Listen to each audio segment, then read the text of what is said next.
Assalamualaikum warahmatullahi wabarakatuh dan salam sejahtera. Nama diberi Amar Ashraf bin Muhammad Faizal. Saya bersyukur kerana terpilih untuk menyertai pertandingan ulasan buku dalam program Dariku Untukmu ini. Saya akan membuat resensi buku mengenai buku yang saya pilih, iaitu Keris Longleh. Buku ini ditulis oleh penulis yang bernama Mazlan Kasim atau nama penanya Syauqi MK. Buku ini diterbitkan oleh Buku Puris Galeri Ilmu Sendian Berhad pada tahun 2018. Kebergantungan makhluk harus kepada Allah sahaja. Noktah. Petikan kata-kata yang diungkapkan oleh watak utama yang dinamakan sebagai Amin untuk mengakhiri dilema dan gangguan yang dilaluinya setelah meminjam keris pusaka dari bapa saudaranya. Penulis, Saudara Syauqi MK, memulakan novel ini dengan prolog berkisar pertarungan antara dua pahlawan yang digambarkan berlaku pada zaman dahulu. Pertarungan tersebut melibatkan perebutan sebilah keris yang dikatakan ditempa daripada 9 logam pusaka moyang. Pembaca akan tertarik dengan membuat sangkaan awal bahawa keris tersebutlah yang dikatakan sebagai keris Longleh. Dan jangkaan tersebut tidak meleset di pertengahan cerita. Siapakah Longleh? Adakah ia nama pemilik asal keris? Atau Longleh adalah sekadar nama bagi keris pusaka itu?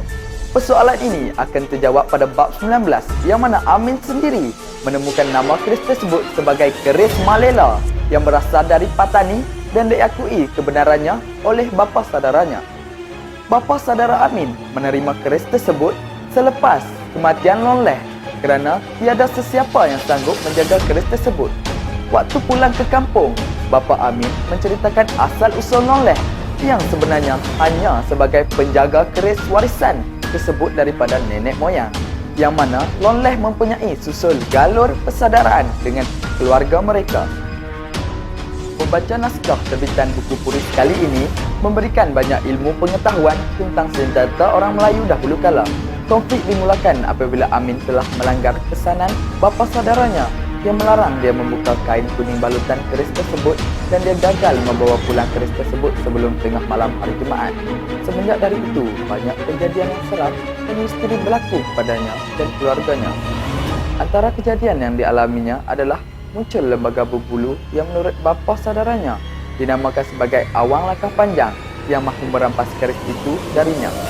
Setelah Amin bertarung dan akhirnya berjaya membunuh makhluk itu menggunakan keris pusaka tersebut di rumah bapa saudaranya, dia berhadapan pula dengan makhluk yang menyerupai dirinya apabila dia pulang ke rumah. Amin bertarung sekali lagi dengan makhluk yang dinamakan Cerminai. Menurut bapa saudaranya, Cerminai dan Awang Langkah Panjang adalah iblis peliharaan Mankeling yang menurut cerita orang kampung mempunyai perasaan iri hati terhadap Longleh. Selain itu, kucing peliharaan anak bongsu Amin mati secara tiba-tiba. Anak sulungnya diangkat semasa tidur dan dijumpai di dalam tandas. Masakan yang baru dimasak oleh isterinya basi, dan keris Malela tersebut seringkali berubah tempat dan kala-kala hilang. Tetapi muncul semula apabila Amin perlu beradu tenaga dengan makhluk jelmaan iblis itu. Gangguan demi gangguan tetap tidak menggugah kepercayaan Amin terhadap Tuhan Yang Maha Esa. Malahan, dia kerap melakukan solat hajat untuk memohon petunjuk atas semua kejadian yang menimpa. Adakah semua kejadian yang menimpa Amin disebabkan keris pusaka tersebut, atau ada unsur lain? Dan siapakah sebenarnya pewaris yang sepatutnya memiliki keris itu?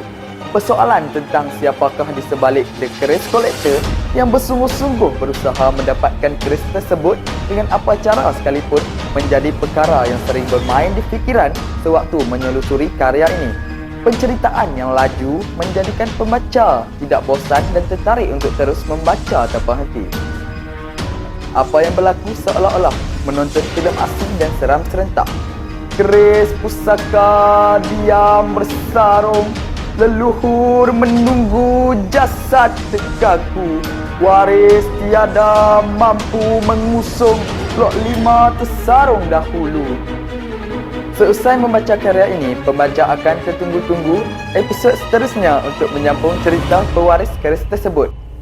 Pengajaran yang terdapat dalam novel tersebut ialah kita tidak seharusnya mempercayai perkara khurafat dan hanya meletakkan kepercayaan terhadap Allah Subhanahu Wa Taala sahaja. Dengan itu, saya akhiri ulasan ini dengan Assalamualaikum warahmatullahi wabarakatuh.